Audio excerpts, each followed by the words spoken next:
Hey friends, இந்த video நம்ம சூப்பரான ஒரு தகவல் பற்றி பார்க்க போகிறோங்க. பயனுள்ள தகவலும் கூட. அதனால் முடிஞ்ச அளவுக்கு இந்த வீடியோ எண்டு வரைக்கும் பாருங்கள், நிறைய பேருக்கு ஷேர் பண்ணி விடுங்க.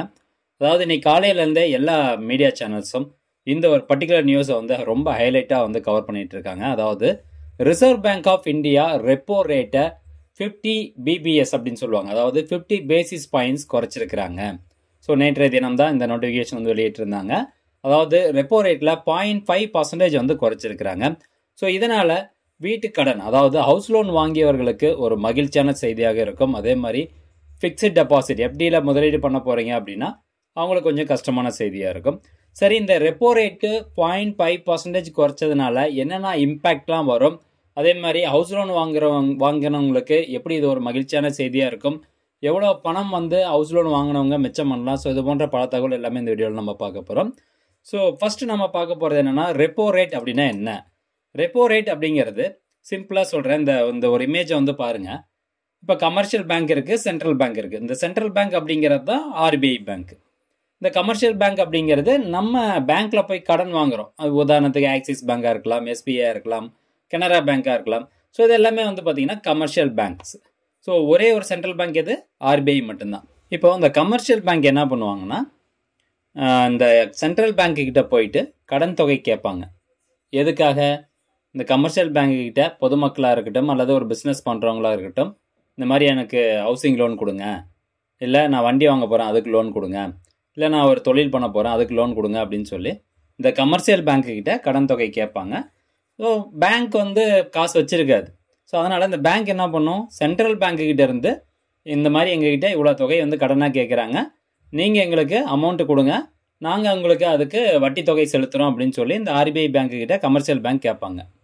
ஸோ இந்த ஆர்பிஐ பேங்க் என்ன பண்ணும், இந்த பேங்க் எவ்வளோ கேட்குறாங்களோ அந்த தொகை கொடுத்துட்டு நீங்கள் எங்களுக்கு இவ்வளோ பர்சன்டேஜ் வட்டி தொகை செலுத்தணும் அப்படின்னு சொல்லும். ஸோ அந்த பர்சன்டேஜினுடைய பேர் தான் வந்து ரெப்போ ரேட்.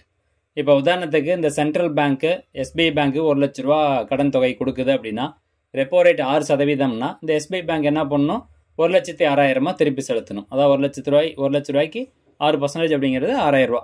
ஸோ அந்த ரெப்போ ரேட்டின் அடிப்படையில் இந்த கமர்ஷியல் பேங்க் என்ன பண்ணுவாங்கன்னா, அந்த ஆர்பிஐ பேங்க்குக்கு கடன் தொகை திருப்பி செலுத்தும் போது வட்டி தொகையை திருப்பி செலுத்தணும். இதுதான் ரெப்போ ரேட். இப்போ அந்த கமர்ஷியல் பேங்க் என்ன பண்ணுவாங்க, ஆர்பிஐ பேங்க்கிட்டேருந்து ஒரு அமௌண்ட் வாங்கிட்டாங்க. அந்த அமௌண்ட்டை யாரெல்லாம் வந்து ஹவுசிங் லோன் கேட்குறாங்க இல்லை வேறு எதனா பர்பஸ்க்காக லோன் கேட்குறாங்கன்னா அவங்களுக்கு கொடுப்பாங்க. கொடுத்துட்டு இந்த ரெப்போ ரேட்டோட அதிகமாக தான் அவங்க வந்து இன்ட்ரெஸ்ட் அமௌண்ட் வாங்குவாங்க. கடன் தொகை கொடுக்குறவங்க கிட்ட இன்ட்ரெஸ்ட் அமௌண்ட் வந்து வாங்குவாங்க. இப்போ இதில் என்ன விஷயம் நம்ம பார்க்குறோம்னா, இப்போ இனிஷியலாக ஸ்டார்ட் பண்ணும்போது இந்த ஆர்பிஐ பேங்க் 6% ரெப்போ ரேட் வச்சுருக்குன்னா 1 லட்ச ரூபாய்க்கு 6,000 ரூபா கமர்ஷியல் பேங்க் கொடுக்கணும். அப்போ இதே வந்து 5% வந்து ரெப்போ ரேட்டாக குறையும். 5% இருக்குன்னா 1 லட்ச ரூபாய்க்கு 5,000 ரூபா தான் திருப்பி செலுத்தினா போதும் இந்த கமர்ஷியல் பேங்க்கு. ஸோ அப்போது இந்த ரெப்போ ரேட்டு குறைய நம்ம போய் பேங்க்கில் கடன் வாங்குகிறோம் பார்த்தீங்களா, ஹவுசிங் லோனு, ஸோ அதோட இன்ட்ரெஸ்ட் ரேட்டும் குறையும். அதே மாதிரி ரெப்போ ரேட்டு ஏற நம்ம திருப்பி செலுத்த வேண்டிய அந்த கடனுக்கான வட்டி தொகையும் ஏறும். அப்போது ரெப்போ ரேட்டு குறைஞ்சதுன்னா யாரெல்லாம் வந்து கடன் வாங்கியிருக்காங்களோ அவங்களுக்கு அது மகிழ்ச்சியான செய்தியாக இருக்கும். இதுவே இப்போ நான் வந்து முதலீடு பண்ணுறேன், ஃபிக்ஸட் டெபாசிட் வந்து போட்டிருக்கேன் ஒரு பேங்க்கில் அப்படிங்கும்போது இந்த ரெப்போ ரேட் பர்சன்டேஜ் ஏறுச்சு அப்படின்னா பேங்க் தரப்புல இருந்து முதலீடு பண்ணவங்களுக்கு கொடுக்கக்கூடிய அந்த வட்டி தொகையும் ஏறும். அப்போது ஃபிக்ஸட் டெபாசிட் போட்டிருக்காங்க அப்படிங்கும்போது ரெப்போ ரேட்டு ஏறுச்சுன்னா மகிழ்ச்சியான செய்தி. அதே ரெப்போ ரேட்டு இறங்குச்சு அப்படின்னா பேங்க் தரப்புல இருந்து டெபாசிட் பண்ணவங்களுக்கு கொடுக்கக்கூடிய அந்த வட்டி தொகையும் உங்களுக்கு குறையும். ஸோ இதுதான் கடன் வாங்கியவர்களுக்கு மகிழ்ச்சியான செய்தியாக இருக்கும். ரெப்போ ரேட்டு குறைஞ்சதுன்னா முதலீடு பண்ணவங்களுக்கு இது ஒரு கசப்பான செய்தியாக இருக்கும். ஏன்னா அது வந்து இன்ட்ரெஸ்ட் ரேட்டை குறைச்சிருவாங்க. அதே மாதிரி சேவிங்ஸ் அக்கௌண்ட்டுக்கு வந்து பார்த்திங்கன்னா இன்ட்ரெஸ்ட் ரேட்டு குறையும். ஏற்கனவே இப்போ 3%, 2.7% இருக்கு இல்லையா? ஸோ அது இன்னும் வந்து குறையும். 2.4 அல்லது 2.5 அந்தளவுக்கு வந்து குறைப்பாங்க. இது இன்னொரு ஒரு மாதத்தில் வந்து உங்களுக்கு அமலுக்கு வந்துடும். ஸோ ரெப்போ ரேட்டை பற்றி கண்டிப்பாக உங்களுக்கு தெரிஞ்சிருக்கும். இப்போ இந்த ரெப்போ ரேட்டினுடைய டீவியேஷன்ஸ் எந்த அளவுக்கு இருக்குது அப்படின்னு பாருங்கள். இங்கே பாருங்கள், ஜூலை 2024 இருந்து உங்களுக்கு 6.5% தான் ரெப்போ ரேட் வந்து அப்படியே மெயின்டைன் ஆகிட்டு இருந்தது.